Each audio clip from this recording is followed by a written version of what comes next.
Hello friends, welcome to day 3। आज हम सबका स्टार्ट होने वाला है डेरिवेशन, जो 5 नंबर में आएगा। ठीक है, लॉन्ग क्वेश्चन है, 5 नंबर में आएगा ही आएगा। तो फिर तैयार हो जाओ। वैद्युत द्विध्रुव की निरक्षीय स्थिति हम पढ़ेंगे हम सब, और डे 2 में पढ़े थे अच्छी स्थिति, जो आप सबको डिस्क्रिप्शन बॉक्स पे दे दिया जाएगा। ये जो दोनों क्वेश्चन है, ठीक है, जो एक निरक्षीय स्थिति या अच्छी स्थिति दोनों है, दोनों में से एक क्वेश्चन 5 नंबर में आएगा ही आएगा। ठीक है, तो आप सब रेडी रहो और उन डेरिवेशन को करो और कॉपी पेन लेके बैठो। चलो स्टार्ट करते हैं बिना देरी किए हुए। ये हमारा है लॉन्ग क्वेश्चन। ठीक है, लॉन्ग क्वेश्चन या इसको डेरिवेशन भी कह सकते हो। ठीक है, ये डेरिवेशन है 5 नंबर का। ठीक है, तो इस पर कोई कोताही मत करना। बाकी चलो स्टार्ट करते हैं। इसको अनुप्रस्थ स्थिति या निरक्षीय स्थिति भी बोलते हैं। ठीक है, तो आप सबको सबसे पहले स्टार्ट करने से पहले आप सब एक डायग्राम देखो। ठीक है, तो डायग्राम हिसाब से एक हमारा बिंदु ए है, एक बिंदु बी है हमारा। ठीक है, अब आप सबको एग्जाम में लिखना कैसे है, तो बिंदु ए बी है। ठीक है, बिंदु ए पर हमारा क्या है, प्लस आवेश है। ठीक है, मतलब पॉजिटिव चार्ज है, और हमारा जो बी है वहाँ पर क्या है, माइनस क्यू लिखा हुआ है, तो हमारा नेगेटिव आवेश है। ठीक है, अब यहाँ से कुछ दूरी, मतलब ए और बी, ठीक है, यहाँ तक की जो दूरी है वो कितना है, हमारा 2a है। ठीक है, 2a कैसे हो जाएगा, बी से ओ तक की दूरी हमारी क्या है, a है। अब ओ से ए तक की दूरी क्या है हमारी, ठीक है, ओ से ए तक की दूरी हमारी क्या है, a है, तो दोनों मिलकर क्या हो जाएगा, 2 है। ठीक है, अब ओ से, ठीक है, ध्यान दो, ओ से कुछ दूरी पर एक बिंदु हमारा क्या है, P स्थित है।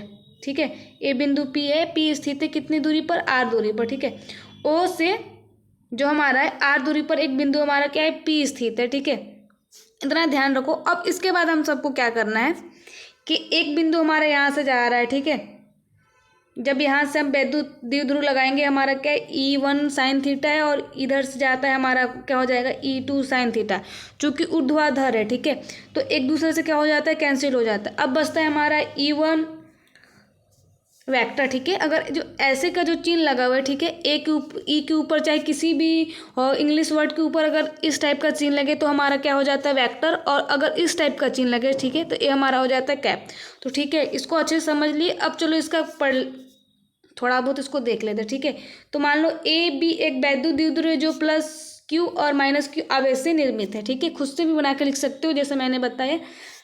उनके बीच की जो अल्प दूरी है कितनी है, 2a है। मान लो इस द्विध्रुव के केंद्र यानी मध्य बिंदु O से निरक्षीय स्थिति R की दूरी पर एक बिंदु P स्थित है। वहीं पर हम सबको क्या ज्ञात करना है, वैद्युत क्षेत्र की तीव्रता, मतलब जहाँ पर बिंदु P रहेगा वहीं पर, चाहे वो अच्छी स्थिति हो, चाहे निरक्षीय स्थिति हो, चाहे कोई भी स्थिति हो, ठीक है, वहाँ पर, मतलब जहाँ पर बिंदु P रहे वहीं पर हम सबको वैद्युत क्षेत्र की तीव्रता यानी ज्ञात करनी है, यानी E ज्ञात करनी है। ठीक है, तो तब बिंदु A पर प्लस Q आवेश के कारण बिंदु P पर वैद्युत क्षेत्र की जो तीव्रता हो जाएगी वो क्या हो जाएगी हमारे, E1 equal 1/4 pi epsilon not. इसको क्या बोलते हैं, एप्सिलॉन नॉट, इसको हिंदी में क्या बोलते हैं, निर्वात की वैद्युतशीलता। ठीक है, क्या हो जाएगा हमारा, Q/AP²। अब AP² का हमारा कहाँ पे, हमारा ध्यान से देखो। ठीक है, इसको इरेज कर लेते हैं, अब क्वेश्चन के अनुसार हम सब करेंगे। ठीक है,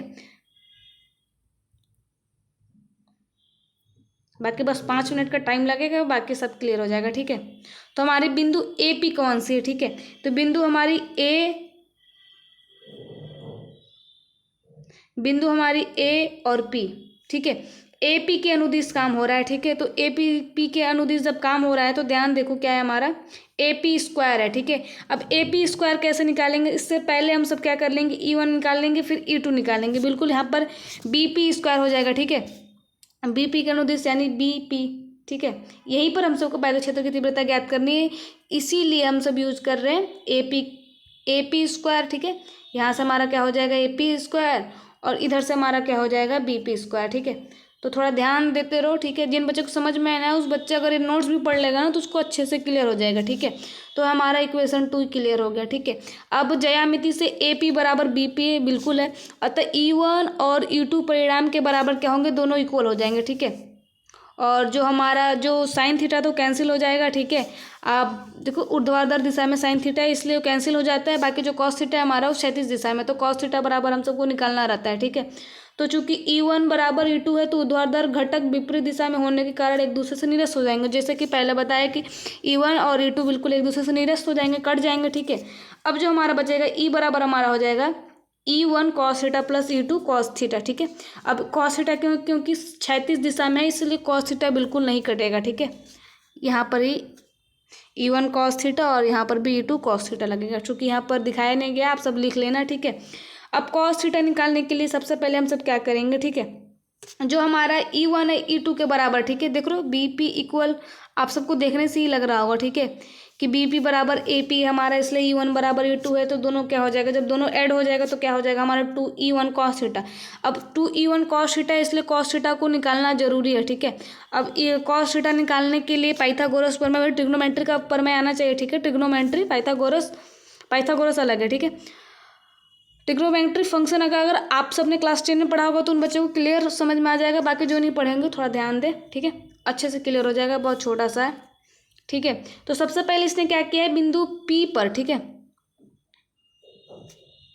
E बराबर E1 E2 cos theta plus E2 cos theta वही निकलवा लिया। E1 बराबर E2 बिल्कुल यहाँ पर जैसे दिखाया गया सेम वैसे ही। अब हम सबको cos थीटा निकालना है। तो समकोण त्रिभुज के अनुसार जो ऐसे रहता है वो हमारा क्या रहता है, लंब। ऐसे जो रहता है वो हमारा क्या रहता है, आधार। अब जो ऐसे रहता है क्या रहता है, कर्ण, ठीक है। तो हमारा AP स्क्वायर क्या है, कर्ण है, ठीक है। जो इस टाइप का है, जो इस टाइप का जो बन रहा है, ठीक है, देख रहे हो ध्यान से, इस टाइप का जो बन रहा है ये हमारा क्या है, कर्ण है। तो कर्ण निकालने के लिए सबसे पहले क्या करते हैं, AP स्क्वायर इक्वल जो हमारा OP, यानी इसका जो OP है, यानी इसका जो OP है वो लंब हो जाएगा, ठीक है। जो रेड से बनाया है, ठीक है, वो लंब है, ठीक है, ये लंब है हमारा। और OP और प्लस हमारा OA यानी OA हमारा हो जाएगा, यानी आधार का स्क्वायर हो जाएगा, ठीक है। अब ए दोनों जब ए दोनों का मान दिया रहेगा तो ए बिल्कुल आसानी से निकल जाएगा, ठीक है। इतना ध्यान रहे। तो हमारा जो हमारा है, ठीक है, जो हमारा OP है, ठीक है। तो OP की दूरी कितनी है, हमारी OP की दूरी R स्क्वायर है।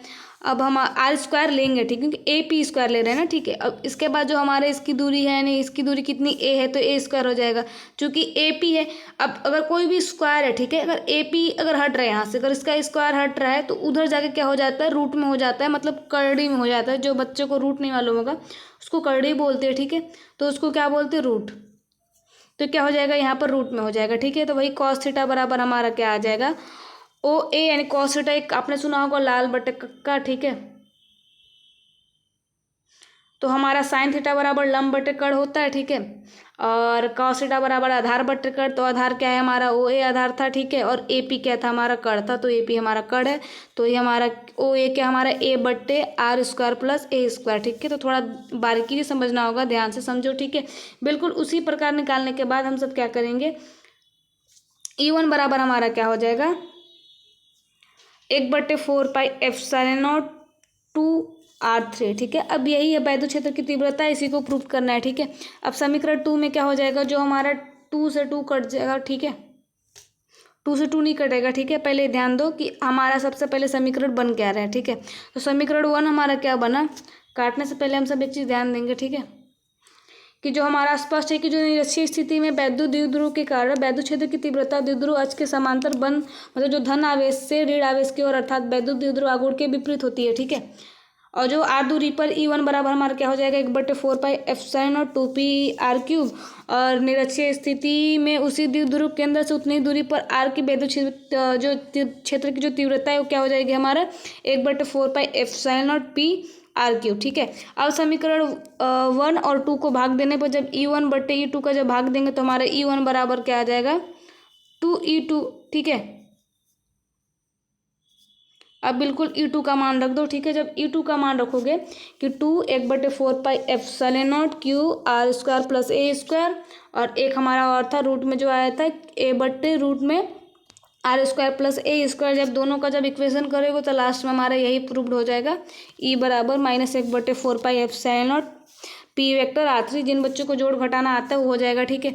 अब जो यहाँ पर एक ध्यान आता है कि A यहाँ से हट जाता है, बिल्कुल A को नगण्य कर दिया जाता है क्योंकि बहुत छोटा होता है R से, ठीक है। बिल्कुल अगर जिन बच्चों ने अगर अच्छी स्थिति नहीं पढ़ी है, ठीक है, तो उनको अच्छे से समझ में नहीं आया होगा तो पहले वो जाके लेक्चर 2 देखे, और जो हमारा लेक्चर 1 था, ठीक है, जो लेक्चर 1 था हमारा उसमें 2 मार्क्स का क्वेश्चन किया गया, ठीक है, जो एग्जाम में आएगा ही आएगा, ठीक है। लेक्चर 2 में हमारा 5 नंबर का था, ठीक है। लेक्चर 3 में भी 5 मार्क्स का हम सब कर रहे हैं। लेक्चर 4 में भी हम सब कोशिश करेंगे कि 5+ का मार्क्स का करें, ठीक है। तो तीनों लेक्चर जिन बच्चों ने नहीं देखा वो ज़रूर जाके देखें। और जो आपका जो सब्जेक्ट केमिस्ट्री है, ठीक है, केमिस्ट्री का भी हम सब ने स्टार्ट कर दिया, ठीक है। डे 2 कंप्लीट है, डे 3 के लिए कल तैयार हो, ठीक है। डे 1 में हम सब ने किया है 5 नंबर का और डे 2 में भी किया है 5 नंबर का, ठीक है। 5 + 2 कर लो, 7 नंबर का किया, ठीक है। तो आप सब जाकर वो सारी वीडियो देखो, और जिन बच्चों ने मैथमेटिक्स लिया है, ठीक है, तो मैट्रिक्स का इंपॉर्टेंट क्वेश्चन अपलोड हो चुका है, जाके देखिए बिल्कुल सिंपल तरीके से, ठीक है। तो भी 90 डे का चैलेंज है, तीनों सब्जेक्ट का है हमारा PCM। अब जिन बच्चों को 100 आउट ऑफ 100 लाना है, चैनल को सब्सक्राइब जरूर करें और नोट्स के लिए कमेंट कर दो, या तो फिर मैसेज कर देना, इंस्टाग्राम ज्वाइन कर लो, या तो टेलीग्राम पर मैसेज कर देना, वहाँ पर नोट्स अपलोड हो जाएगा, ठीक है। बाकी थैंक यू, सिर्फ सब्सक्राइबर के लिए हमारा नोट्स रहेगा, बाकी किसी के लिए नहीं है। सब्सक्राइब करोगे तो फ्री में आप सबको नोट्स मिलेगा, आल सब्जेक्ट के प्रीवियस ईयर क्वेश्चन हो चाहे कुछ भी हो। तो सबसे पहले चैनल को सब्सक्राइब जरूर करो और लाइक करो। Thank you.